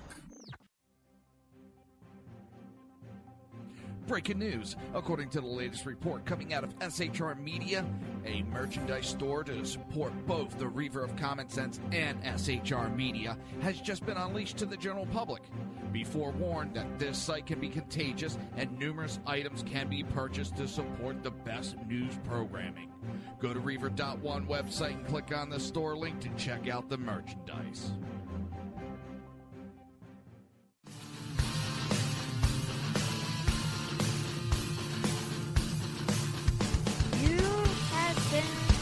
Listening to Reaver of Common Sense, hosted by my dad, Jersey Joe.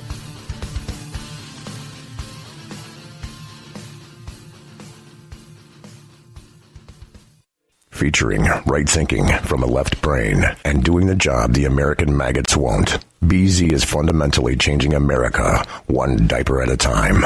Just when safety pin manufacturers are running out of metal for the diapers of the leftists, where the speech is free, but the drinks are not. The Bloviating Zeppelin's Berserk Bobcat Saloon can be heard every Tuesday and Thursday night, commencing at 11 p.m. Eastern and 8 p.m. Pacific, where pushback is a requisite art form in and of itself. Let your ossicles be truly liberated when you listen to the Bloviating Zeppelin's Berserk Bobcat Saloon, only on SHR Media Network. No ferrets were harmed in the making. In a world controlled by corrupt politicians, You got a business. That you didn't build that. a team of ordinary men emerge from the ashes to give voice to the voiceless and hope to the hopeless. Sackhead Sean, Dude, I'm not saying Kafka is stupid, bro. Sackhead Clint, All good friends of ours usually show up drunk. also starring Sacco as the producer. I'm a little bit drunk, I'm a little bit drunk, 'cause I'm drinking. They are the Sackheads Radio Show. Every Wednesday at 8 p.m. Pacific on shrmedia.com. Hey, it's Sean from the Sackheads Radio Show, also one of the owners here at the SHR Media Network. Are you opinionated? Have you ever wanted to do your own show? Have you ever heard somebody like the Sackheads and go, yeah, I could probably do that better? Well, now's your chance. Send me a 5-minute clip at sackheadsradio@gmail.com, and maybe you can be part of the SHR broadcasting team. sackheadsradio@gmail.com.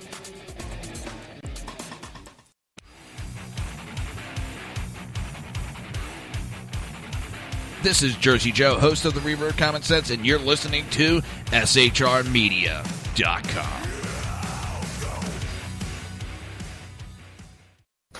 Times are dark. The people misled by corrupt politicians, lied to by establishment media, and deceived by the false messages of Islam. A nation in confusion needs a guide. It needs a man with a cane. I'm Dave Milner.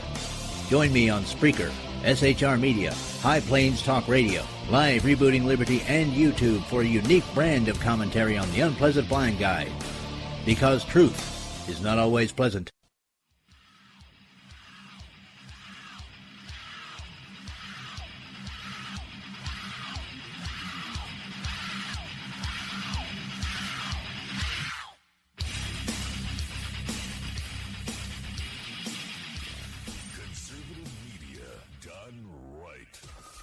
Listening to the SHR Media Network.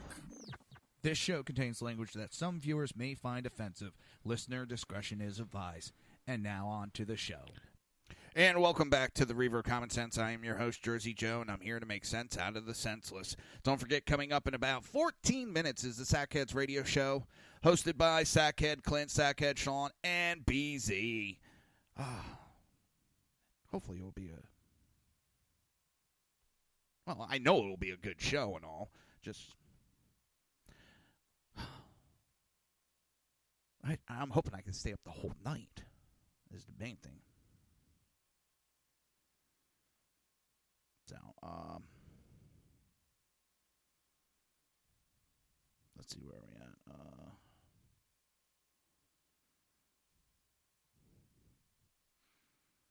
And I'm also responding.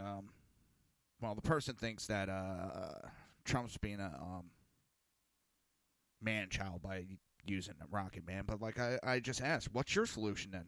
What's your solution? Because, well, if we nuke North Korea, South Korea's gone. We understand that. Most people understand that. But you can't go into a negotiate going, yeah, we're not going to nuke. So you're being threatened with nuke, but we're not going to nuke. We're not going to do that. You don't tell what you're not going to do. And that's what these people don't understand. You don't go in negotiations going, we're not going to nuke, we're not going to do this. You don't tell them that. They can think that all they want, but as long as they don't know it, that's different. So, but I'm asking, what's their solution? If they think they're so smart and knocking the way it's being handled, what is your solution? We can't keep paying these people off. We can't. That is not a solution. Oh, Sean, I'm still pissed at you for that. You got that stuck in my head probably for the rest of my life.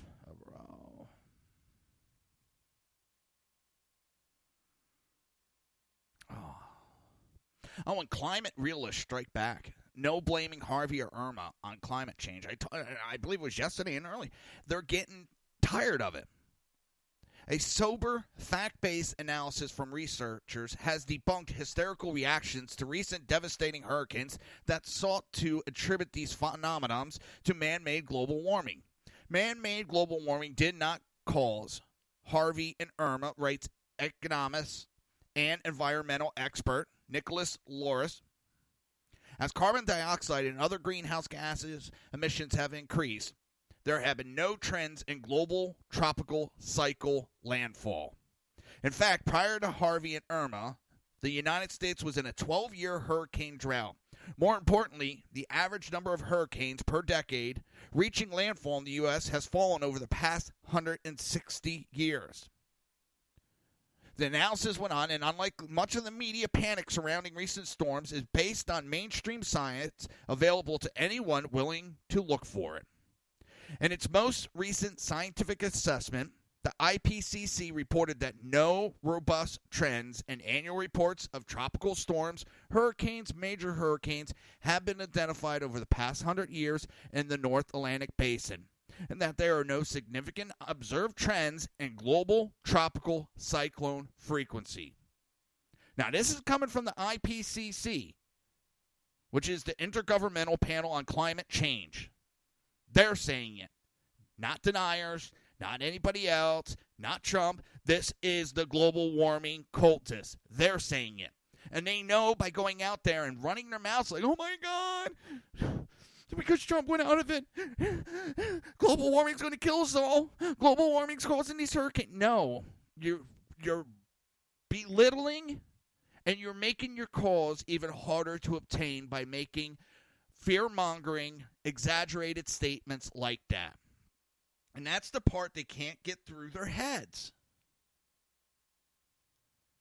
This is not good for their movement doing this.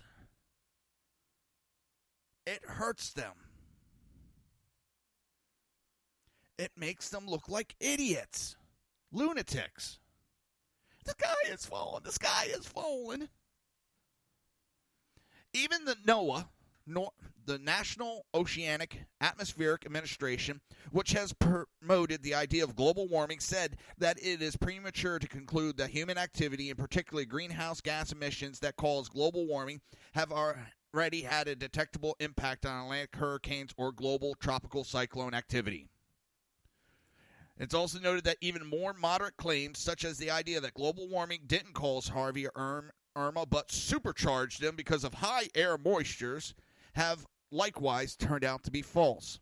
University of Washington climatologist Cliff Mass studied precipitation levels in the Gulf and found that there is no evidence that global warming is influencing Texas coastal precipitation in the long term, and little evidence that warmer than normal temperatures had any impact on precipitation intensity from this storm.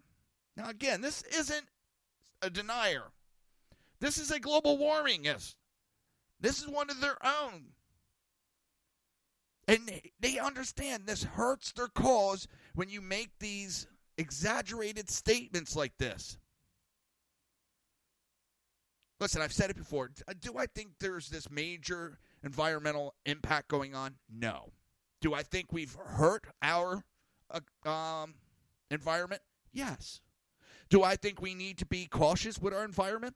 Yes. Do we need to protect our environment? Yes.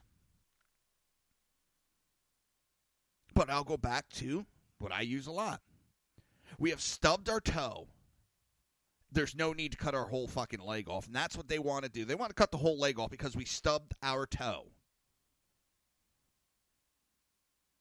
And when you want to talk to me about reasonably about this and what we can do and what should be done, fine. But when these exaggerated statements get made, New York will be underwater, 10 feet of water by the summer of 2014 it was, 2015. All the Arctic ice will be melted. Dun, dun, dun. You know, when you make exaggerated statements like that, that's when I...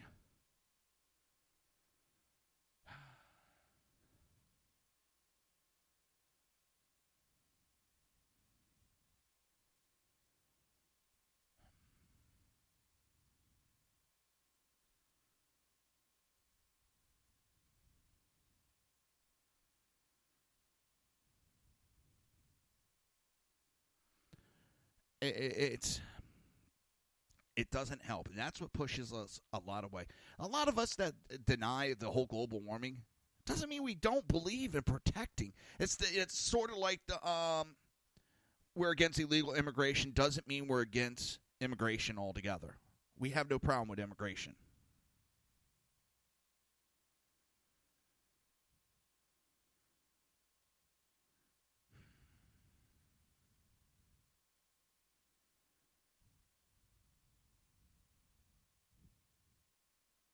And that's the problem. That's what tells me their side is full of shit when they have to go to those exaggerations. And that's why I won't ever back. I want these oil rigs out there. I want them to be watched. I want to make sure they're safe. I want to make sure they're doing it properly. I don't want over-regulation. But let's see. What was that? I can't remember the oil rig in the Gulf a couple of years ago. And what was the problem? The government regulators weren't actually watching what's going on. The company that was dealing with it was cutting corners, cutting cost, and that's what caused that. Now, if we would have had our regulators out there double-checking and making sure everything's being done properly, and we had a corporation that was being responsible, that disaster probably never happens.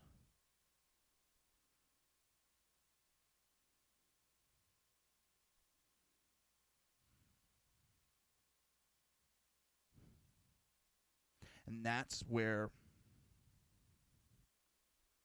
we have to have a well balance between both. And when it comes to our government right now, we don't have a well balance. It's massive one way or another. And we got to come to that well balance in the middle. And it's actually not that hard to get to. If our politicians would stop worrying about elections and worry about doing their job, things would be doing a lot better. As I said, if you do your job as a politician correctly, you don't have to worry about being reelected.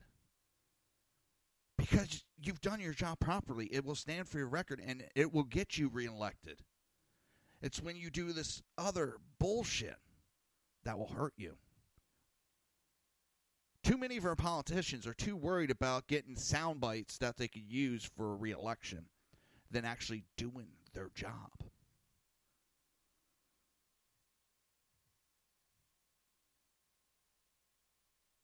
That's where we need to step up, people. That's where we need to look into. And when we get that fixed, all the other problems will line up and solve themselves if we get politicians that do their job properly. And that goes for Republican or Democrat, because both of them are guilty in the problems that have been happening in this country for a very long time. It's not all one party's fault. Both parties have acted irresponsibly.